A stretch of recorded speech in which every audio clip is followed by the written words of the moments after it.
కోరి నీకేడు ఉన్నారు డబ్బులు పైసలు. Are you facing such critics, such mockers? ఇటువంటి పరిస్థితులు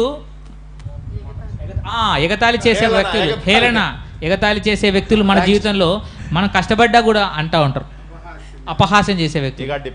ఆయన ఈ ఏలియా ప్రవక్త ఈ మాటలకి చాలా కృంగిపోయి కృషించిపోయి ఉన్నారు. That's why he left his assistant and he ran away.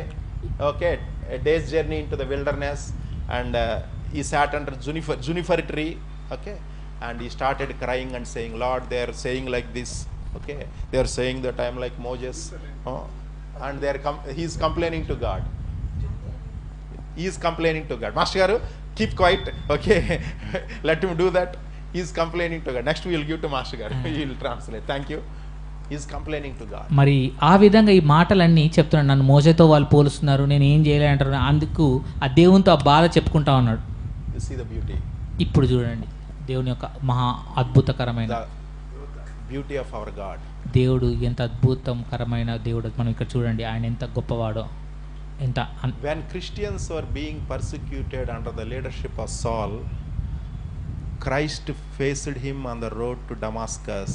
He said, Saul, Saul, okay, you are persecuting me.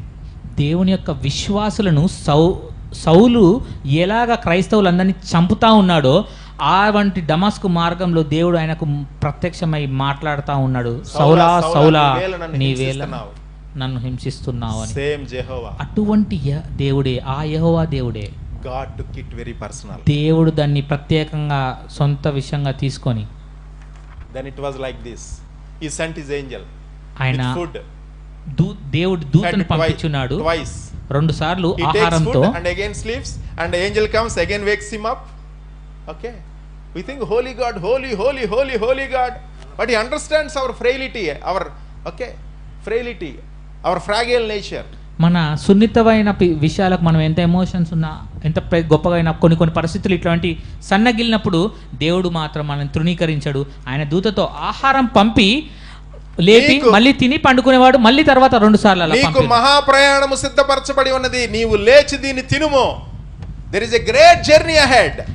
గొప్ప ప్రయాణం నీకు ముందుగా ఉందని దేవుడు ఇంకా చెప్తున్నాడు ఏలియాకు. why suddenly great journey? he wanted to die, he wanted to end his life. Okay, why suddenly great journey? దేవుడు గొప్పవాడు. sudden mission from God. what is the need?